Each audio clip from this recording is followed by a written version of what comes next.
कर पा रही हैं और इसका कारण खोजना पड़ेगा कहीं ना कहीं। ये कौन खोजेगा? 65 बरस बाद पानी नहीं, 65 बरस बाद पीने को पानी नहीं, जलाने को बिजली नहीं, चलने को सड़क नहीं, जाम के मारे स्थितियां खराब, किसान तबाह। सारी चीजें तो भ्रष्टाचार की भेंट चढ़ रही है।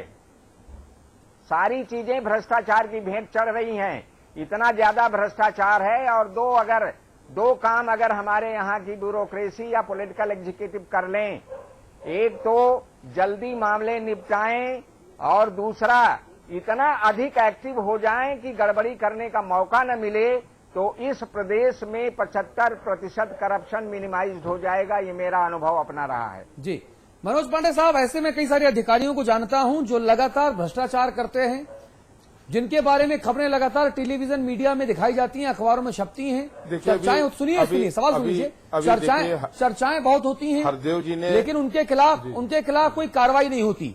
जब भी कार्रवाई की बात आती है तो पता चलता है कि साहब फलाने मंत्री का हाथ इन साहब के ऊपर है, कुछ नहीं होगा, केवल तबादला होगा। मैं नोएडा में तैनात एक ऐसी महिला अधिकारी को जानता हूं जिन्होंने अपनी सीमा क्षेत्र के बाहर जाके दनादन नक्शे पास किए, पंचायत में तैनात थी, नोएडा विकास प्राधिकरण के नक्शे पास किए, 12 वर्ष नोएडा में तैनात रही, 12 वर्ष। उनके बारे में कहा जाता है कि साहब कम से कम 450-500 करोड़ रुपया वो लेके निकली यहां से, समझ रहे हैं आप। और आजकल वो मेरठ में हैं। उनके ऊपर जब कार्रवाई की बात आई तो आप ही की पार्टी के मेरठ के जो जिला पंचायत अध्यक्ष हैं, उन्होंने ऐसा दीवार बन के सामने आ गए कि नहीं, इनसे बेहतर अधिकारी कोई है नहीं। मैं ऐसे 2-3 डीएमओ को जानता हूं, आईएएस अफसर हैं, डीएम हैं, लेकिन वो जिला मुख्यालय में रुकते ही नहीं। बुंदेलखंड के ही 2-3 हैं, उनके पास जब भी जाइए, जब भी बात कीजिए, कहां है साहब? लखनऊ में है, लखनऊ में है। अरे लखनऊ में क्या कर रहे हो यार आप डीएम उस जिले के हो, आप वहां पर हो नहीं। ये सब जो रवैया है, इस रवैये पर कोई शिकंजा ना कसने की वजह से ही तो ब्यूरोक्रेसी बेलगाम होती है ना। यही तो मैं कह रहा हूं आपसे पांडे जी। देखिए इसमें जी देखिए, आपने जो अभी बात कही, हरदेव जी ने एक अच्छी बात कही कि भ्रष्टाचार और खासकर ब्यूरोक्रेसी में जो भ्रष्टाचार तेजी से फैला है, ये कहीं न कहीं इस विकास कार्यों में और तमाम जो कार्य हैं उनके इम्प्लीमेंट में कहीं न कहीं बात और रिवेन्यू शेयर। अब सवाल ये पैदा होता है कि ये सरकार होती है उस पार्टी के नेताओं के साथ भी रिवेन्यू शेयर होता है, ये एक भ्रष्टाचार का रिवेन्यू, ये भी आरोप लगते हैं। जी अब हम हमारी बात तो पूरी हो जाने दीजिए। तो मैं ये कह रहा था कि देखिए, लोकतंत्र में 2 तरीके से व्यवस्थाएं चलती हैं। हम सब लोग तो वो लोग हैं जो जनता की उम्मीदों पर और जनता के विश्वास पर 5 साल के लिए चुन करके आते हैं। एक अधिकारी है जिसकी एक लंबी उम्र है और उसका चयन का समय एक निर्धारित है, उतनी लंबी वो नौकरी वहां पर करेगा। अब ये कहीं न कहीं ये बिगड़ा। इस बिगड़ने की व्यवस्था में कहीं न कहीं राजनीतिक लोग शामिल रहे। 5 साल जो सरकार उत्तर प्रदेश में चली है, जिसको हम बसपा के नाम से जानते हैं, जिसने भ्रष्टाचार को एक संस्थागत रूप दे दिया, उसने अधिकारी, कर्मचारी और मंत्री मिल करके जिस तरीके से उन्होंने भ्रष्टाचार को बढ़ावा देने का काम किया, तो एक व्यवस्था बिगड़ी और इस कदर बिगड़ गई। पहले मुलायम सिंह जी की सरकार थी, यूपी में है कम क्योंकि जुर्म यहाँ कम। अमिताभ बच्चन लगातार कहते रहे, तब राम राज्य रहा होगा उत्तर प्रदेश में, तब वारदातें नहीं होती रही होंगी, तब दूध की नदियां बहती रही होंगी। वारदातें घटी हैं, वारदातों पर कार्रवाई हुई है, अपराध एक सतत प्रक्रिया है। सारा कुछ बसपा की सरकार ने बिगाड़ दिया क्या? बस मुझे इतना बता दीजिए, वो लोग भी हैं क्या पूर्ववर्ती मुलायम सिंह जी की सरकार में जो अधिकारी हैं और जो सरकार है वो राम राज्य जैसी थी? मनोज भाई, अपराध को एक संस्थागत, मनोज भाई, बहुत सरल बात अपन करें, होना चाहिए। मैं समझ, बहुत सरल बात करें, जनता को समझ जल्दी आएगी, तकनीकी बात समझ कम आती है। अगर उत्तर प्रदेश के किसी कमाऊ थाने में एक थानेदार तैनात है, मैं लंबी बहस में नहीं पड़ता प्रेजेंटेशन में, ये अधिकारियों का काम है घुमा देना जलेबी की तरह चीजों का, प्रेजेंटेशन दिखा दिखा के, और विकास का पहिया वहीं। मैं तो ये जानता हूं, अगर नोएडा में या उत्तर प्रदेश के किसी जिले के एक थाने में कोई थानेदार तैनात है और पूरा जिला ये जानता है कि ये फला के कृपा पात्र है, तो शासन कैसे चलेगा? ये कैसे जान गया पूरा जिला कि ये फला के कृपा पात्र है? अरे दरोगा को दरोगा की तरह काम करना चाहिए, कृपा पात्र क्यों होना चाहिए भाई? मैं ऐसे 100 उदाहरण गिना दूं बिना लिस्ट देखे। देखिए इसका बड़े पदों पर मनोज भाई, बड़े पदों पर तैनात लोग, विभाग के एक बड़े पद पर तैनात अधिकारी को हटाया।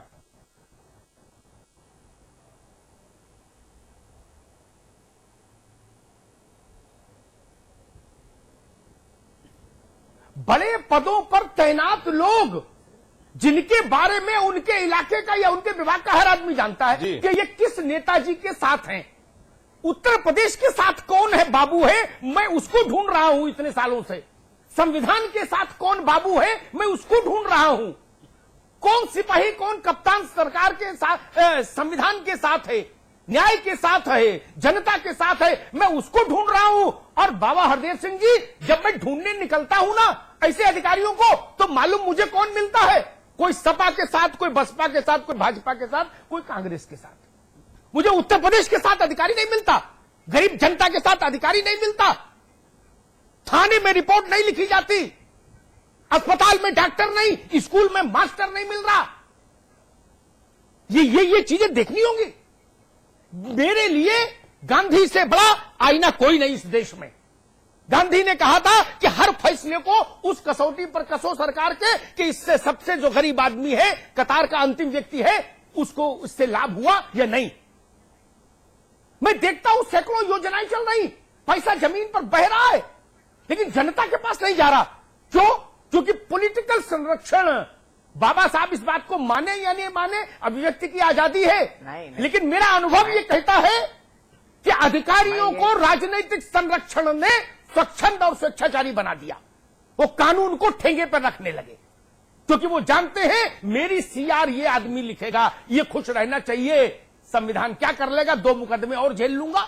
ऐसे ऐसे पराक्रमी बाबू मैंने देखे, पुलिस वाले देखे, वो कहते भाई साहब ये तो मुकदमा है, तो राजरोग है, चलता रहेगा, मंत्री जी खुश है, कोई दिक्कत नहीं, प्राइम पोस्टिंग मिलेगी। और अगर अखबार मीडिया के दबाव में किसी को हटा भी दिया, हमने हल्ला मचा दिया अगर एक दिन, तो अगले दिन उसको उससे डबल मलाई वाली कुर्सी मिल जाती है। क्या कर लेंगे हम भी ठेंगे पर, मीडिया भी ठेंगे पर। हाई कोर्ट कहता है कि ये आदमी भ्रष्ट है, सरकार कहती नहीं हटाएंगे। क्या कर लेगा हाई कोर्ट? तब क्या करोगे? तब तो संवैधानिक व्यवस्था ही चरमरा जाएगी। ये जो बातें आप अग्निहोत्री जी कह रहे हैं बिल्कुल सही कह रहे हैं, और मेरा अपना अनुभव ये है। एक जनपद की मैं बात बता रहा हूं जहां मैं केवल एडीएम था, और सवेरे जब निकल जाता था क्षेत्र में तो मैं प्राइमरी पाठशालाओं में घुस जाता था देखने के लिए कि अध्यापक आए हैं कि नहीं। और 1 महीने की सरप्राइज चेकिंग से इतना अंतर आया कि अगर 8 बजे प्राथमिक विद्यालय खुलना है तो सारे अध्यापक उपस्थित मिलते थे। ये सही आप कहते हैं कि अगर अधिकारी अपने कर्तव्यों का पालन करना शुरू कर दे तो लोगों की समस्याएं हल होने लगेंगी, और सरकार की जो छवि बनती है वो लोग बनाते हैं। जब गांव के सुदूर गांव में बैठा हुआ आदमी जाड़े में अलाव के चारों तरफ लोग बैठते हैं तो चर्चा करते हैं कौन अधिकारी किस तरह का काम कर रहा है, कौन अधिकारी ईमानदार है, कौन अधिकारी कठिन परिश्रमी है। और जब वहां से किसी अधिकारी या राजनेता की प्रशंसा निकलती है तो सही प्रशंसा वही होती है। ये आप सच कह रहे हैं अग्निहोत्री जी, दिक्कत बहुत जबरदस्त पैदा हुई है। किन कारणों से इतनी लापरवाही आई है कर्तव्य पालन में, इसका परीक्षण भी हो चुका है, सब जानते भी हैं, लेकिन शुरुआत नहीं हो रही है।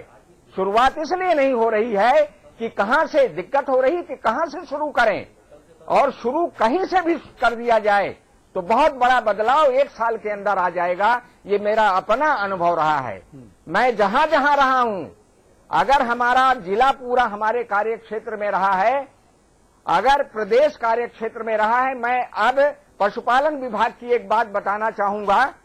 पशु चिकित्सा अधिकारी 8 बजे कहीं नहीं बैठते थे, और मैंने केवल सरप्राइज चेकिंग करना शुरू किया। एक सड़क ले लेता था, जितने पशु चिकित्सालय मिलते थे उसमें घुस जाता था, और 1 महीने की सरप्राइज चेकिंग से इतना बड़ा अंतर आया कि 8 बजे से 2 बजे के बीच कोई पशु चिकित्सा अधिकारी अपना पशु चिकित्सालय छोड़ता नहीं था। तो इसमें कोई दो राय नहीं, अगर विभागाध्यक्ष या प्रमुख सचिव इतने कर्तव्य पालन अपने इतना कर्तव्य पालन करने लगे। मैं तो ये कहा करता हूं कि जिनको दायित्व जिस विभाग का दिया गया है, चाहे वो प्रमुख सचिव हो या सचिव हो या विभागाध्यक्ष हो, अगर वहां नीचे स्तर तक काम नहीं हो रहा है, अगर जनता की समस्याएं हल नहीं हो रही हैं, तो सर्वोच्च पर पहले दंडित कर दिया जाए, बड़े आराम से सारा काम शुरू हो जाएगा, बहुत अच्छा काम चलेगा। लेकिन आप जो बात कह रहे हैं, आप जो बात कह रहे हैं ये बिल्कुल सही बातें हैं। आप कह रहे हैं आप जिस शहर में थे, पोस्टेड थे, आप वहां की व्यवस्थाओं को औचक निरीक्षण के जरिए दुरुस्त किया करते थे। लेकिन तब क्या हो जब आपके विभाग का, आपके महकमे का या शासन में बैठा कोई अधिकारी या मंत्री आपको ऊपर तलब कर ले, आपके ऊपर दबाव डाले, आपको सुनिए आपको बोले कि साहब ये सारा काम छोड़ो, जो मैं कहता हूं पहले वो करो। आप मानसिक तौर पर जब डिस्टर्ब हो जाएंगे तब क्या आप ईमानदारी से काम कर पाएंगे? देखिए, बहुत ईमानदारी से काम होता है, स्थानांतरण का भय दूर हो जाए, बस हम भी 6 महीने में हटाए गए हैं। हाँ, यही मैं कह रहा हूँ, लेकिन हमें कोई बेईमान नहीं बना यही मैं आपसे कह रहा हूँ। हरियाणा कैडर के आईएएस अफसर अशोक खेमका, उन्होंने रावट वाड्रा के बारे में जांच क्या कर दी, उनकी ऐसी की तैसी कर दी गई। वो बेचारे कोई बात नहीं। देखिए, हम ये मान के चलें कि अगर हम सरकारी तंत्र में हैं, हम सरकारी विभाग में हैं, तो हमारा स्थानांतरण होगा। हाँ। अगर स्थानांतरण हो रहा है, अगर कोई अधिकारी ये तय कर ले कि यार स्थानांतरण कोई हमारे ऊपर हमारी सजा नहीं है, तो हम जहां रहेंगे वहीं काम करके दिखाएंगे। अरे भाई, आपकी तरह हर कोई सर में कफन नहीं बांधता ना, यही तो मैं कह रहा हूँ। यही तो दिक्कत है ब्यूरोक्रेसी की कि आपकी तरह हर कोई सर में कफन नहीं बांधता, ईमानदारी की मिसाल पैदा नहीं करता। और मनोज पांडे साहब, सरकारों की तरफ से लगातार अधिकारियों के ऊपर दबाव डाला जाता रहा है। हरनाम सिंह साहब के ऊपर भी लगातार दबाव डाला जाता रहा होगा, हरदेव सिंह साहब के ऊपर, तभी उसके बावजूद इन्होंने काम कर दिखाया। तो क्या आमूल चूल परिवर्तन और बदलाव जो बिहार में हुआ, जो गुजरात में हुआ, जो मध्य प्रदेश में होता नजर आ रहा है, वो यूपी में क्यों नहीं हो सकता? जो अधिकारी भ्रष्ट है उसकी संपत्ति आप शासकीय संपत्ति कर दीजिए, ये तो एक उसके जो बंगले हैं, जो बिल्डिंगें हैं, उसे अटैच कर दीजिए, स्कूल कॉलेज खोल दीजिए वहां पर। अपने को बदले, यूपी में क्यों नहीं हो सकता?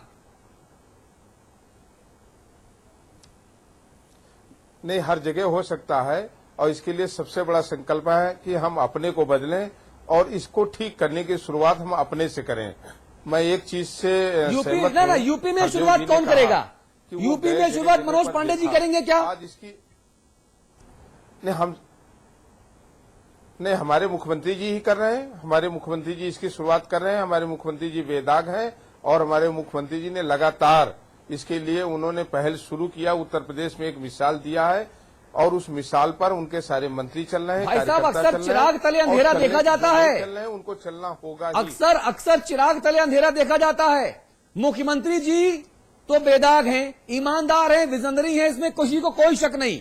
लेकिन उनके जो मंत्रिमंडलीय सहयोगी हैं, वो कितने बेदाग हैं? अगर मैं गिनाने आ गया तो अतुल नहीं, उस विषय में मत जाइए, वो बहुत दुखती रखे। मनोज भाई, देखिए, मैं एक छोटा सा मंत्री हूँ। मनोज भाई की छवि अच्छी है। 60 दिनों में 40 जिलों में मैंने दौरा किया है, और 113 अधिकारियों के खिलाफ मैंने मनोज भाई, मैं जानता हूँ आपको जानता हूँ, आपका एहतराम करता हूँ, लेकिन मेरे पास एक बहुत मासूम सवाल है।